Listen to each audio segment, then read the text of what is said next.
My sister lied, took the trip I paid for, and told me it was postponed for you. So I took back the villa, the cash, and their luggage disappeared somewhere they'd never dare imagine.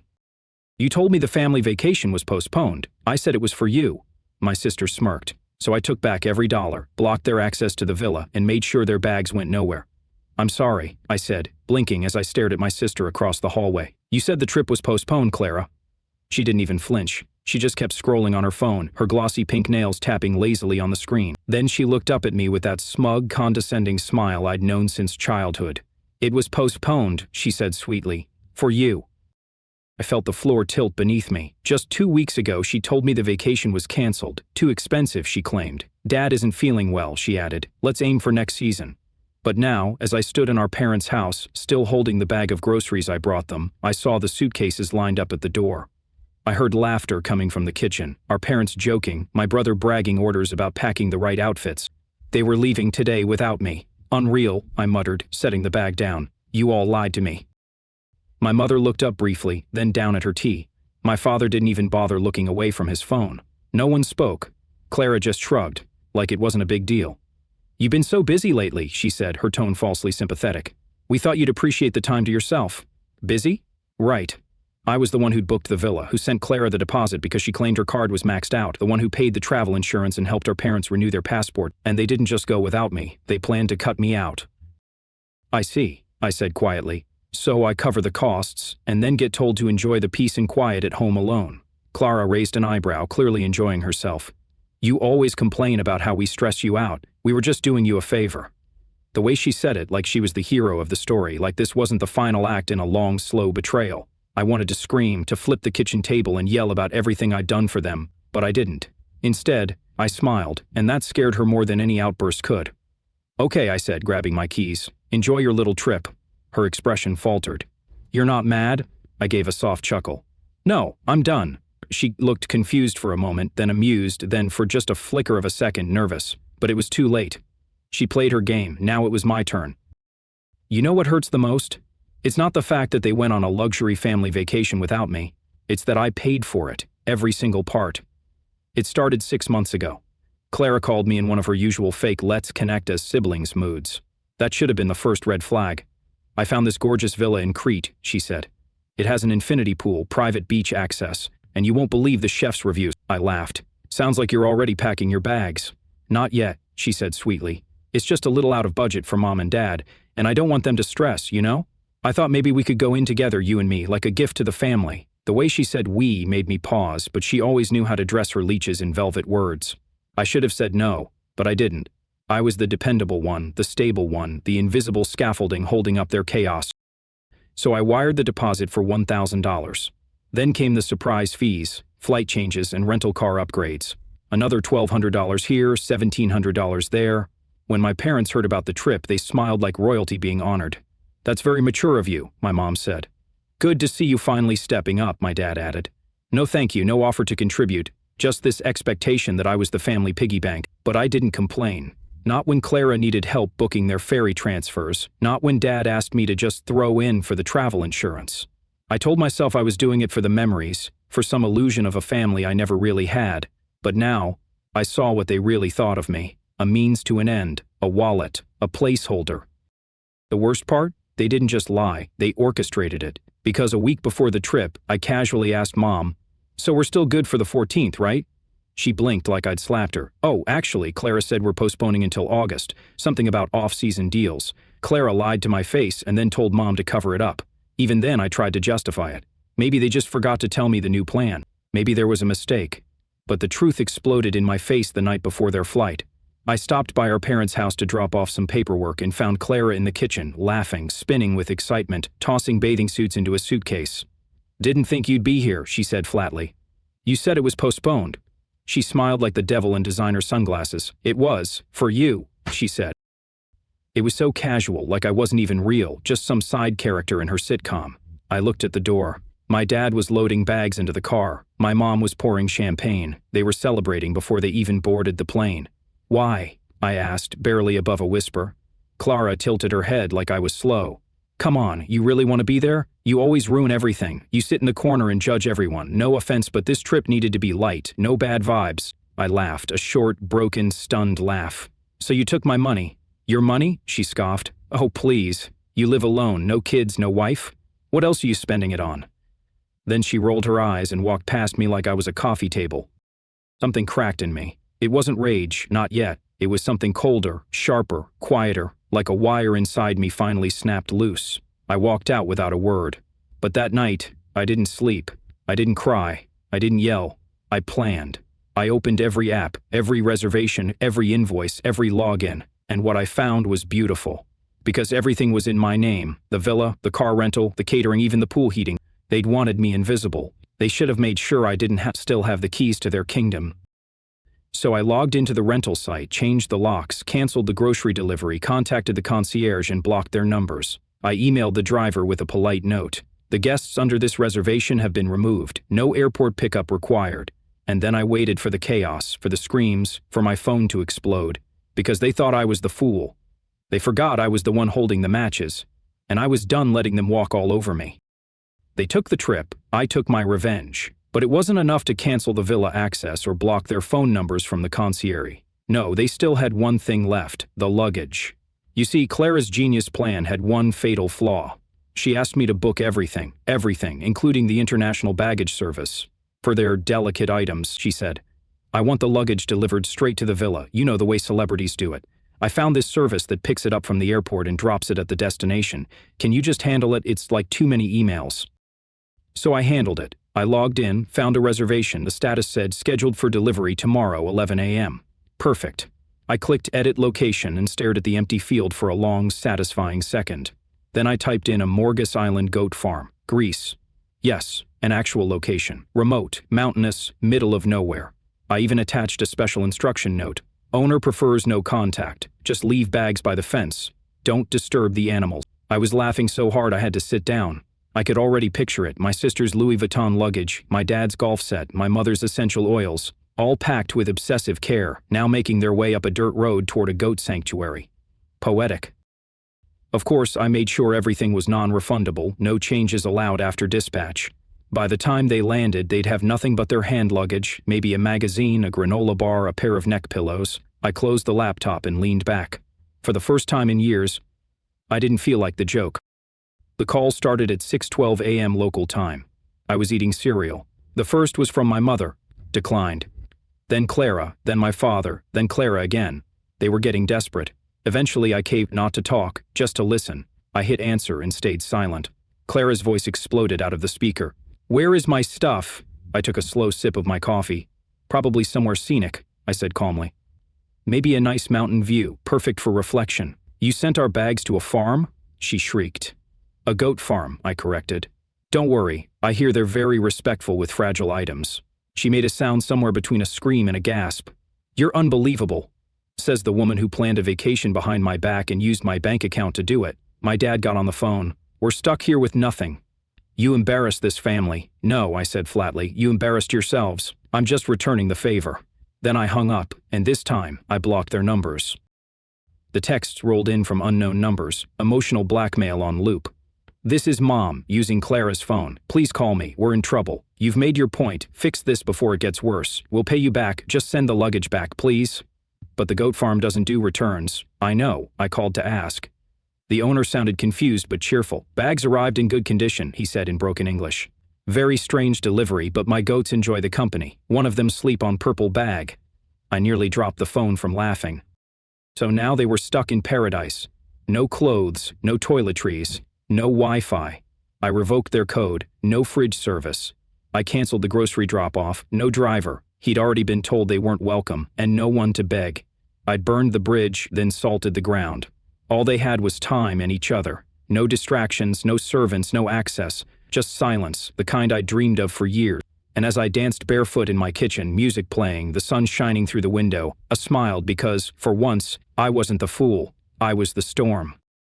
They came home 3 days early, sunburnt, exhausted, defeated. I was sitting on the porch when they pulled into the driveway, like survivors of some emotional war. Clara jumped out of the car first, red-faced, hair in a messy bun, her designer sunglasses askew. You, she snapped, stomping toward me like a toddler in meltdown mode. What is wrong with you? I stayed seated, sipping lemonade. Clara, I said, nodding politely. How was the farm? Her scream could have cracked glass. We were humiliated. Do you have any idea what you've done? You mean, other than paying for a family vacation I wasn't invited to?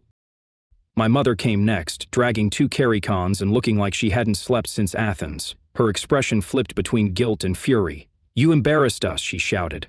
No, I said calmly. I gave you a taste of how I felt for the last 10 years. My father stayed near the trunk, pretending to be busy untangling straps. He didn't look at me. Clara folded her arms. You went nuclear over nothing. You're just bitter because we didn't want to spend a week with your depressing energy. I stood up slowly, setting the glass down. My voice didn't rise. I didn't shout. I wanted every word to land like a brick. You lied to me, Clara. You stole my money. You used me like a Visa card with a mute button, and then you left. You celebrated leaving me behind. Don't stand there and cry about depression energy when you built an entire vacation on betrayal. She opened her mouth to retort, then shut it again. And you? I said, turning to my mother. You sat there and let her do it.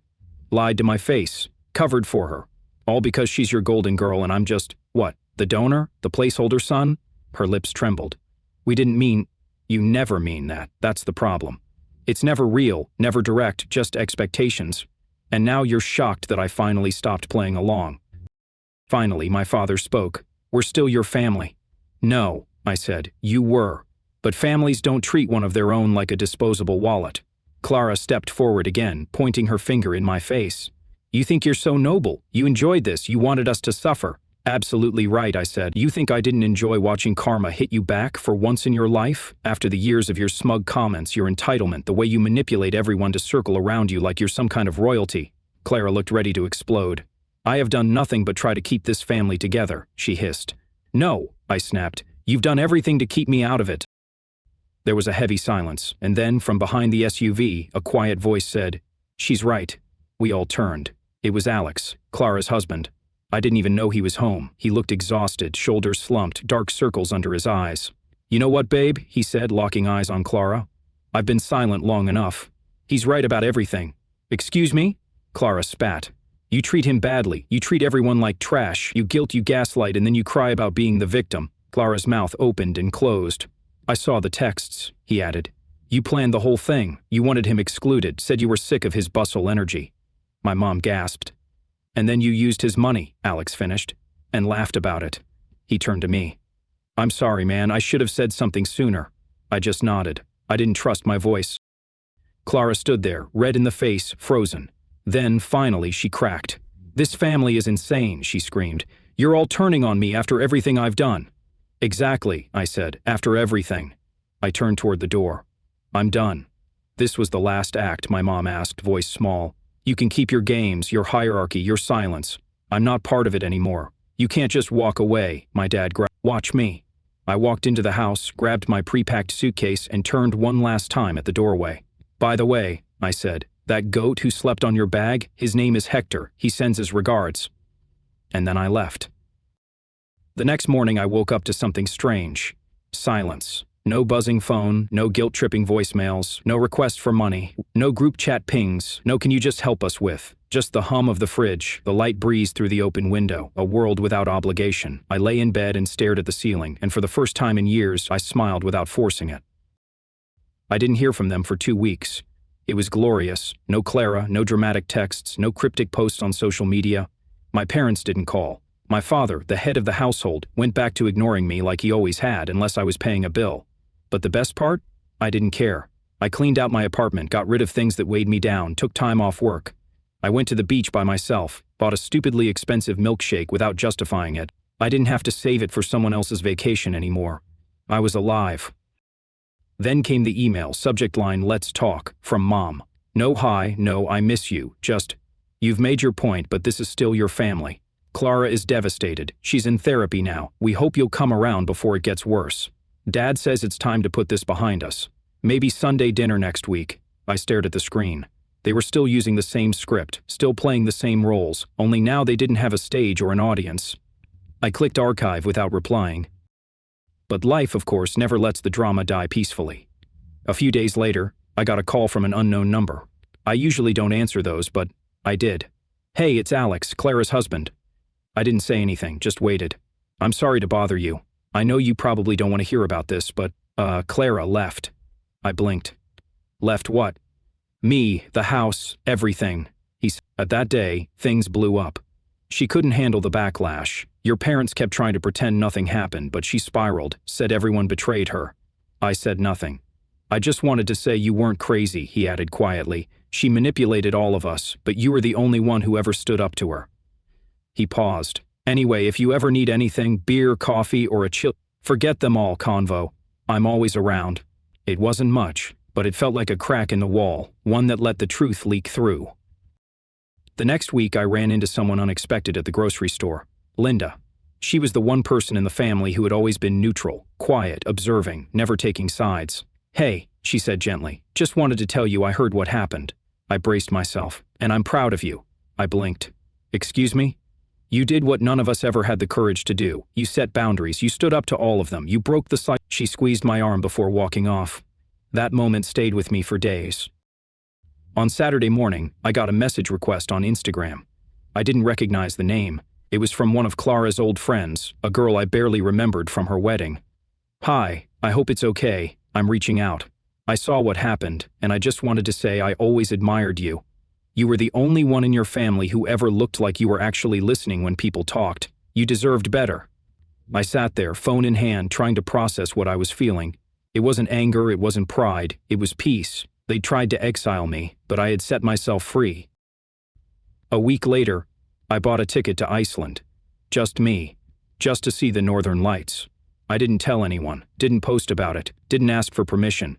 And as I stood there under the sky, watching ribbons of green dance in silence, I whispered one thing. I'm not coming back to who I was. And I meant it. You know what's funny? They still think I'll come back, even after the blocked numbers, the ignored emails, the silence. I know deep down they believe this is just another episode, another tantrum, another storm I'll eventually apologize for. They don't realize this wasn't a storm. This was the evacuation, and the building has already burned to the ground. Clara texted me last week from a new number.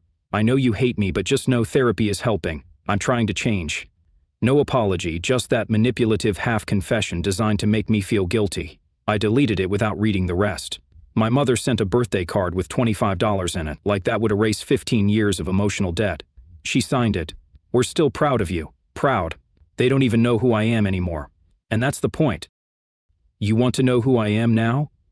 I'm the guy who wakes up without dread, who drinks good coffee from a mug he actually picked out for himself, who walks past luxury stores without thinking, maybe I should get something for Clara or Mom. I'm not a provider anymore. I'm not a disappointment. I'm not a background character in someone else's family fantasy. I am myself, loudly, sharply, and unapologetically. Sometimes I think back to that moment on the porch when Clara stood there, rage in her eyes, demanding to know how I could do this to my family. And now I know the answer. I should have said, because you were never mine. Families are supposed to protect, to love, to forgive. But what I had wasn't family. It was a pyramid scheme wearing a Christmas sweater. Give more, give more, give more, until you break. But I didn't break. I detonated. The other day I walked past a couple fighting at a cafe. The woman was crying, saying she always did everything and no one ever noticed. The man muttered, "You're overreacting." I stopped, bought her a croissant, left it on her table with a napkin. On it I wrote, "You're not crazy. You're just the one who finally woke up." That's what this story is, isn't it? Not revenge, not drama, awakening. I'm done setting myself on fire to keep other people warm. The gas line is cut, the matchbook's gone, the bank is closed, and the doors? They're locked from the inside.